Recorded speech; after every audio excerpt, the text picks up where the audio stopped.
Hello বন্ধুরা, আমি রাখি আর আমার চ্যানেল বাঙালি রান্নাঘরে আপনাদের সবাইকে ওয়েলকাম জানাচ্ছি। আজকে আমি আপনাদের সাথে খুবই সহজ একটি রেসিপি শেয়ার করছি। আজকে আমি বানাচ্ছি মিষ্টি চিড়ে ভাজা। এটা বানানো খুব সহজ, খুব কম সময় তৈরি হয়ে যায়। আর আপনারা এটা সন্ধেবেলা চা বা কফির সাথে তৈরি করে নিতে পারেন বা সন্ধেবেলার টিফিনের জন্য বানিয়ে নিতে পারেন। আশা করি আপনাদের রেসিপিটা ভালো লাগবে। চলুন আজকের রেসিপিটা আমরা শুরু করি। আমাদের আজকের এই টিফিনের রেসিপিটা মিষ্টি চিড়ে ভাজা বানানোর জন্য এখানে আমি গ্যাসে একটা কড়াই বসিয়ে দিয়েছি।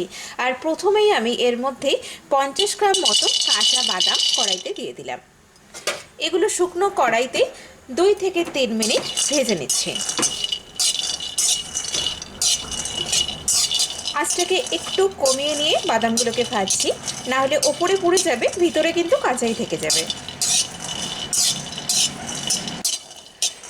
এই বাদামগুলো আমাদের ভাজা হয়ে গেছে। দেখুন বাদামটাগুলো কিন্তু একটু ফেটে ফেটে গেছে, তার মানে এগুলো আমাদের ভাজা হয়ে গেছে। তো এখন আমি এগুলোকে তুলে নিচ্ছি।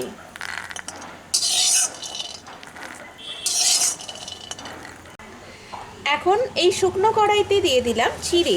এখানে আমি 200 গ্রাম মতো চিড়ে নিয়েছি।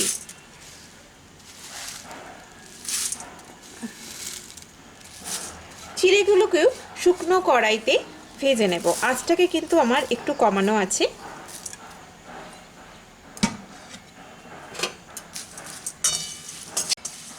আঁচটাকে কমিয়ে নিয়ে এটাকে কিন্তু এইভাবে সমানে নাড়তে হবে, না হলে চিড়ের নিচের দিকটা কিন্তু পুড়ে যেতে পারে।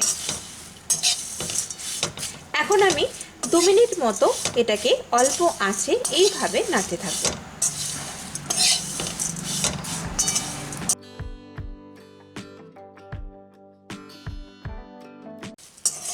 চিড়েটা কিন্তু আমাদের ভাজা হয়ে গেছে।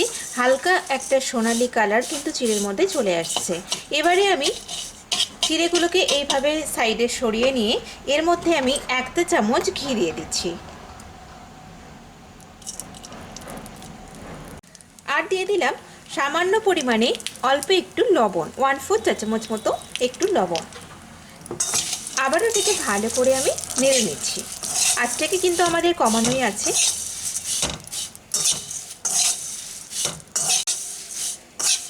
এখন এই ঘিয়ের সাথে চিড়েটাকে ভালো করে এইভাবে মিশিয়ে নিচ্ছি। আর এটাকে কিন্তু আমি কন্টিনিউ এইভাবে নাড়ছি, না হলে কিন্তু নিচের দিকটা চিড়েটা পুড়ে যেতে পারে। দিয়ে দিচ্ছি এর মধ্যে ভেজে রাখা বাদামগুলো।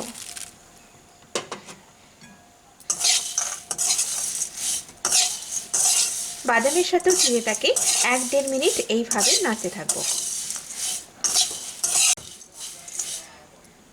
প্রায় 1-1.5 মিনিট পরে এর মধ্যে আমি দিয়ে দিচ্ছি প্রায় 1.5 টেবিল চামচ চিনি। যেহেতু এটা মিষ্টি চিড়ে ভাজা, তার জন্য কিন্তু চিনির পরিমাণটা আমি একটু বেশি দিচ্ছি। এখন এই চিনির সাথেও কিন্তু চিড়েটাকে আঁচটাকে কমিয়ে নিয়ে এইভাবে নাড়তে হবে।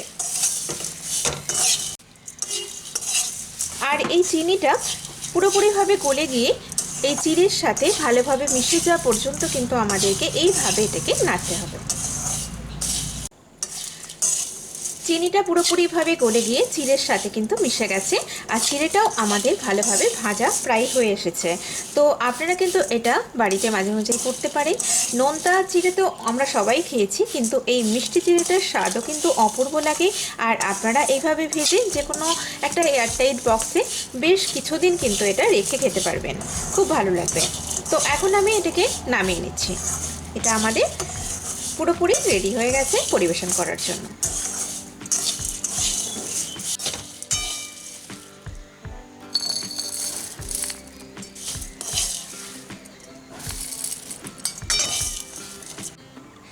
দেখলেন তো কত সহজে আমাদের এই দারুণ স্বাদের মিষ্টি চিড়ে ভাজার রেসিপি তৈরি হয়ে গেল।